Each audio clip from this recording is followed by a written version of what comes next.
Hola, nuevamente, bienvenidos a nuestras revisiones de temas raros y rápidos en cardiología. Mi nombre es Custodio Ruiz del Hospital Militar Central de la Universidad de Nueva Granada y vamos a revisar la cardiomiopatía hipertrófica de manera rápida en 10 mensajes que queremos que no se olviden. Y es que esta terminología de cardiomiopatía hipertrófica versus fenotipo hipertrófico siempre ha traído confusiones. Como ven en la diapositiva, se ha llamado de diferentes maneras a la cardiomiopatía hipertrófica y el fenotipo hipertrófico pues tiene diferentes explicaciones como hemos venido explicando. Entonces queremos adherir en este video a la propuesta de clasificación de estos autores dirigidos por la doctora Eloisa Arbustini, que nos proponen que caractericemos las patologías cardíacas según sus fenotipos y según sus genotipos con esta estrategia que se llama MOGE, por un acrónimo que empieza con la letra M, que se refiere al componente morfofisiológico. Ahí definiremos por una letra si esta característica dilatada, hipertrófica o arritmogénica, etc. Con la letra O definiremos cuáles son los órganos comprometidos. La H, pues, por supuesto, se asignará al corazón. Genes en la tercera letra, por la letra G, se definirá cómo es la herencia de la patología, si es autosómica dominante, recesiva, ligada a X, etc. Siguiente la E, por la etiología definiremos cuáles son los genes, y con la S cuál es el estadio clínico. Aquí les trajimos un ejemplo de cómo seguiría entonces la clasificación para estos pacientes. Esta es un paciente que tiene una enfermedad de tipo cardiomiopatía hipertrófica. Fíjense que la M tiene una H de hipertrófica, luego en el órgano comprometido está solamente el corazón, con una genética de herencia autosómica dominante y con una mutación en tres genes o en dos proteínas, digamos, pero con tres mutaciones distintas, una en la miosina pesada 7 y otra en la miosina fijadora en la proteína fijadora de miosinas tipo C3, con dos mutaciones específicas que están nombradas ahí. Bueno, segundo mensaje. Esta patología alguna vez se consideró intratable, incurable, infrecuente. Hoy no cumple ninguna de esas tres características. Hoy en día conocemos epidemiología de la mayoría de los países del mundo, de 125 países del mundo, y sabemos que la prevalencia oscila entre 1 en 200 y 1 en 500 habitantes del mundo. O sea, se estima que hay una prevalencia estimada en el mundo de cardiopatía hipertrófica entre 15 y 20 millones de habitantes, es decir, 255.000 personas en Colombia. Pero esos son estudios basados en ecocardiografía y en hallazgos de hipertrofia ventricular. Si tuviéramos en cuenta los hallazgos de posibles técnicas adicionales de diagnóstico, como la resonancia, y hiciéramos genotipificación de pacientes cercanos a todos los pacientes diana con patología confirmada, y tuviéramos en cuenta la herencia, muy probablemente la prevalencia de las mutaciones sarcoméricas y de los hallazgos de hipertrofia sería muchísimo mayor que la que creemos que tenemos actualmente. Entonces, aparte de que no es rara, como ya les mostré, tampoco es tan fatal actualmente. Esos son estudios de antes de los 90 en la barra de la izquierda, en la barra del centro entre los 90 y el año 2000, y una cohorte de seguimiento de pacientes después del año 2000 en el que ustedes pueden ver que la mortalidad ha disminuido 10 veces comparada con los estudios iniciales, y tiene que ver con las intervenciones que han surgido alrededor de esta patología y que les voy a... Punto 3, etiología. Definitivamente pues es genética. Se encuentran alteraciones genéticas o mutaciones entre el 30 y el 60% de los pacientes que se diagnostican con cardiomiopatía hipertrófica. Los dos genes que más encontramos mutados son los de la miosina pesada tipo 7 y los de la proteína fijadora de miosina tipo C3. Aproximadamente estas dos mutaciones representan el 70% de las que se encuentran en cardiomiopatías hipertróficas. Y pues es importante que sepamos que esta patología está en construcción y se han reconocido más de 1500 variantes, que es necesario que alimentemos las bases de datos con esta información para que podamos tener más fuerza en la asociación con estas mutaciones y algunas características fenotípicas. La AJA recomienda que al menos estudiemos estas 8 proteínas que puse allá abajo en la diapositiva para caracterizar muy bien a todos los pacientes con cardiopatía hipertrófica. Punto 4, diagnóstico y perfilamiento clínico. Pues definitivamente el diagnóstico pues es un estado patológico, como dice ahí, con expresión morfológica del corazón que produce sobre todo hipertrofia ventricular izquierda que no sea causada por otras patologías y que se debe a una variante genética sarcomérica que ya vamos a ver. Criterios diagnósticos muy importantes, pues que se tenga un grosor de alguna de las paredes del corazón al final de la diástole de más de 15 milímetros o más de 13 milímetros en pacientes que ya tienen un familiar en primer grado o segundo grado con diagnóstico confirmado de la patología. Es importante que no hace falta buscar ningún patrón específico, los que anteriormente le poníamos mucho cuidado. Sin embargo, pues sí es cierto que vale la pena para caracterizarlo, para definir el planteamiento terapéutico, pero no para definir el diagnóstico. Y es más frecuente que esté en el septum anterior basal, en la continuidad con la pared anterior libre, Y es importante también decir que no se necesita que aparezca SAM, o sea, movimiento anterior sistólico de la valva anterior de la mitral, o obstrucción del tracto de salida del ventrículo izquierdo para determinar o definir el diagnóstico. El diagnóstico lo hace el grosor en cualquier pared. Una vez establecemos el diagnóstico de la cardiopatía, entonces tenemos que hacer unos perfilamientos según algunas características clínicas y imaginológicas que les voy a mostrar.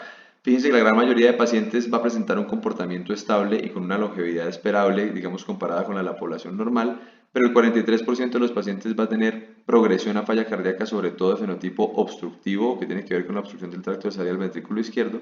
Una proporción mucho menor, el 4% va a presentar falla cardíaca sin tener comportamiento obstructivo, el 17% va a ser fibrilación auricular y el 6% va a tener riesgo de muerte cardíaca súbita, y esos son los perfiles que debemos identificar para intervenir temprano y esperar tener una mortalidad similar a la de las cohortes que les mostré anteriormente. Bueno, el quinto punto es la fisiopatología. La obstrucción del tracto de salida del ventrículo izquierdo es quizás, como les decía, el hallazgo más importante de reconocer en pacientes sintomáticos, hasta el 65% lo pueden presentar. Se debe estudiar con el ecocardiograma o con resonancia, como les voy a mostrar, y se debe identificar el punto de corte para indicar intervención, que es 50 milímetros de mercurio o más de gradiente de presión en el tracto de salida del ventrículo izquierdo. Para esto se debe evaluar esa presión en reposo o con maniobras de provocación de aumento del gradiente, como maniobra de Valsalva, ecocardiograma con estrés o en cateterismo si llega a ser necesario por síntomas sugestivos sin hallazgos en el eco. Es importantísimo definir eso porque dependiendo de la presencia o no de obstrucción del tracto de salida, se cambia el pronóstico de la patología, como pueden ver ustedes ahí, en cuanto a sintomatología y en cuanto a mortalidad. Pero también en la fisiopatología puede aparecer, por culpa del movimiento anterior sistólico de la valva mitral anterior, insuficiencia mitral en algún grado, disfunción diastólica en algún grado también, isquemia por el compromiso coronario que les mostraba, arritmias, las más frecuentes son fibrilación auricular y taquicardia ventricular en su orden respectivo, y disfunción autonómica, que también produce síncope, y es por eso que es difícil a veces diferenciar el síncope de la muerte súbita en la cardiomiopatía hipertrófica.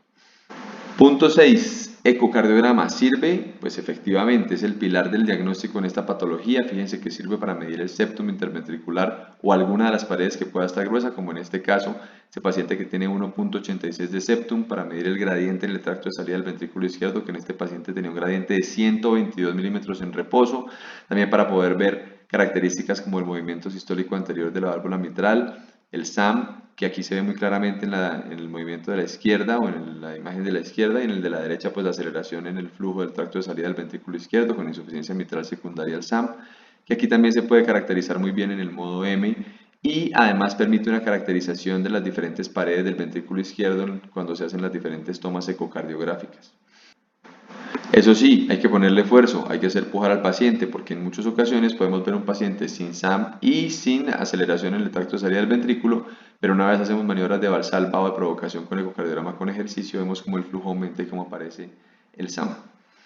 Bueno, la resonancia, como siempre, pues se usa para que nada se nos pase. En este caso, en el paciente, el primer paciente de la izquierda, en la imagen número A, vean cómo se ve una gran hipertrofia masiva, que es un predictor además de independiente de muerte súbita.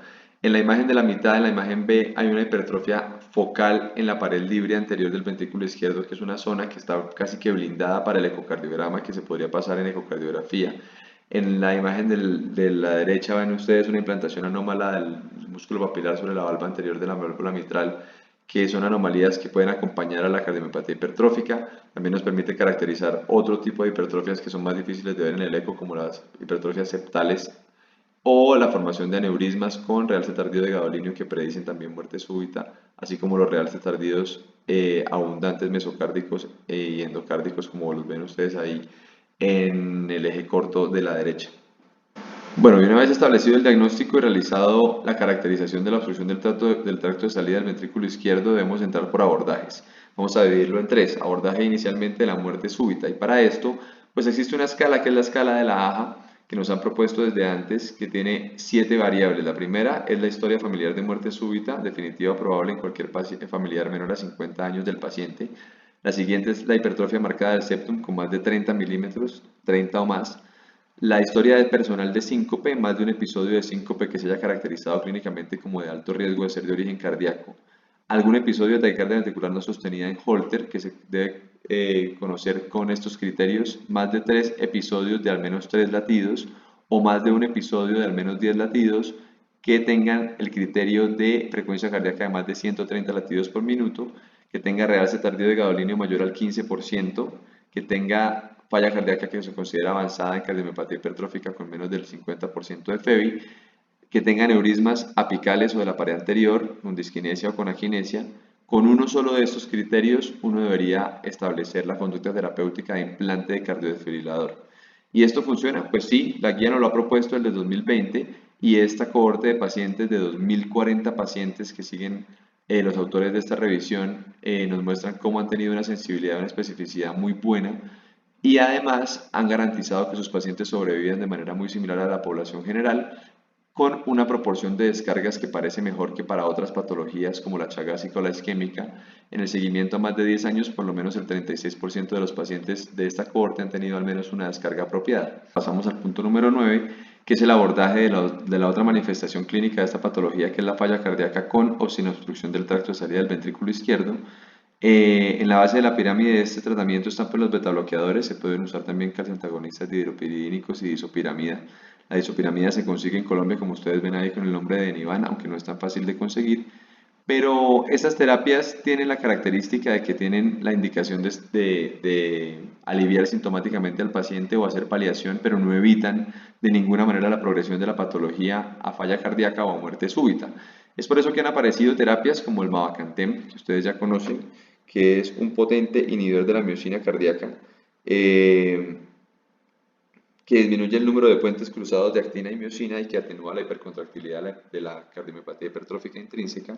El año pasado vimos los resultados de su estudio, el Baylor HCM, que nos demostró que disminuía significativamente el gradiente en el tracto de salida del ventrículo izquierdo de pacientes que iban a ser llevados a cirugía o ablación septal en reposo o en Valsalva, sin afectar significativamente la FEBI y mejorando significativamente la calidad de vida. Por eso ya fue aprobado por la FDA en abril del 2022, pero todavía en Colombia pues no tiene registro. Para la obstrucción del tracto de salida del ventrículo izquierdo, definitivamente la opción terapéutica fundamental, el pilar del tratamiento es la cirugía cardíaca.